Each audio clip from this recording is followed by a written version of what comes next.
Natalia, can you tell us how the recent events are affecting you personally in Ukraine, where you live in Ukraine? Do you think that it may interfere with the concentration of the Ukrainian athletes here in Stockholm?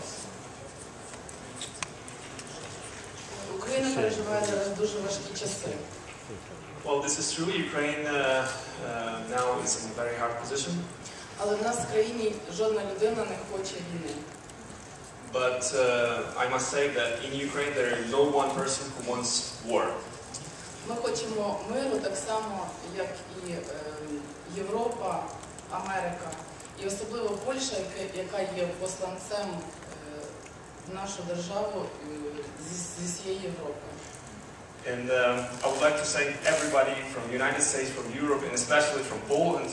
Poland is the ambassador of Ukraine in Europe, actually, for supporting us. Я дуже надіюсь на те, що скоро доля України буде вирішена дипломатичним шляхом. And I do count on that destiny of Ukraine will be resolved in the diplomatic way in the near future. Бо Україна заслуговує на мирне життя у єдиній державі. Because Ukraine wars on peace and peaceful life in a not divided country.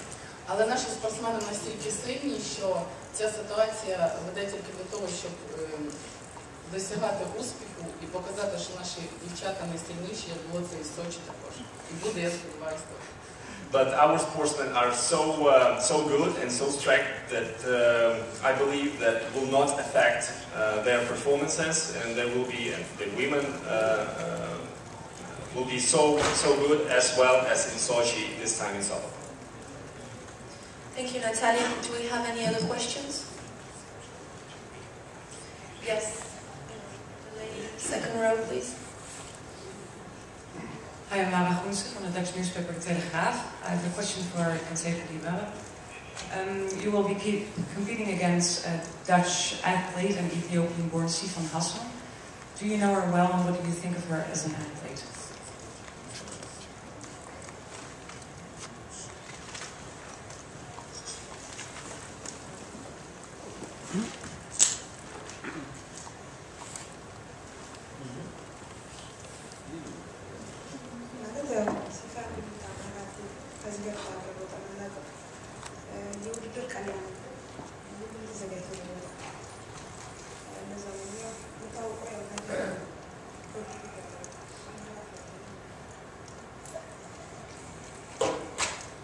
Sifan is a strong athlete, but we've never actually competed together before. So I know that there will be no easy competitor in the race.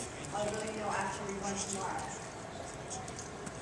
Thank you. There's another question from the first row. Raf Kazmi, if I may. I just wonder about your race in Berlin. Was it pretty much a perfect race, and in what sense can you go beneath that time that you set there? I don't think it was a perfect race. I've been working for a few weeks now on my technique, and it was only I did 2 races in Berlin, so far I've only done 3 hurdle races. There's still a lot more to improve on, more so my flight time over the hurdle, but for me that just comes with practice and just doing it over again. So I've had quite a few training sessions where we've been focusing on key areas of my technique over the hurdle, so by the time tomorrow comes around it should be at my best, I think, especially by Sunday evening with the final. I plan to go a lot faster. I felt I could give a lot more in that race in Berlin, but I think with the lack of hurdle races that I have done, maybe not in that sort of shape then, but I think I will be this week. I think it's definitely in reach. It's just a matter of whether my body allows me to do it tomorrow and the next day.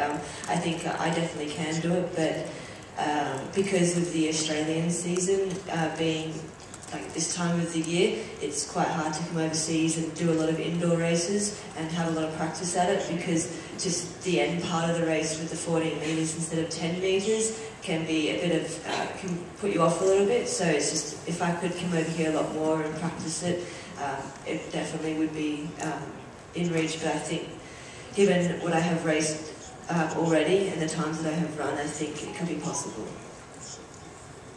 A question on this side, please. Following up on the world record discussion, this question both for Ashton and Genzebe. I think there's a $50,000 bonus for the world record. Ashton, you got it last time. You're going to go for it again. And Genzebe, I'm going to ask you also, are you going to go for the world record? And are you upset that you broke the 3,000 world record by 7 seconds? If you'd done it by a little bit less, it would be easier to make the money.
I'm not looking for records here, but just to win. It's only after I've competed in the heats that I'll be running in the finals. So it would be very tough to break a world record. I'm not disappointed that I took off 7 seconds from the world record before, because what I really wanted to know was how fast I could run. And so it doesn't disappoint me that I'm not going to be able to get that one. I saw what my limit was and how fast I could run, and that's what I wanted to do. I agree with Genzebe. It's not really, I mean, until you had mentioned that, I forgot that that even existed. And it was nice to get that in 2012. But to me, it's all about pushing the limits, see what I can do, and I think it's just a gift that the IAAF gives to the athletes as a cherry on top, saying, hey, we appreciate your performance, thank you, for competing in our IAAF meets, and congratulations on your world record. So, it's all about competition, and after that, whatever happens there, cherry on top and accolades. Do we have any more questions? We can take one last question here, please.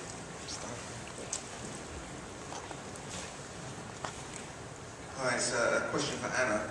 Last year at the European Championships, you lost in a jump off to Holly Bleasdale, but you'd asked to share gold that year.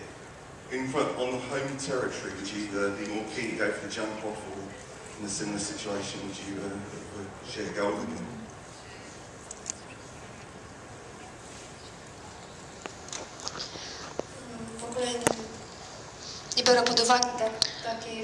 I do not take it into account that I would have to share gold with anybody.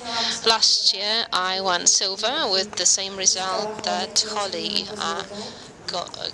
Well, she was given gold. It is natural that there can be only one champion. These are the rules. As regards my start, well, I think that every athlete takes part in the event to win and to get the best result. This is the most important thing. So if a similar situation takes part also here, I hope that I will be the one to win and get gold. Well, thank you, Anna. I think we can wrap up this press conference. Thank you so much for your time.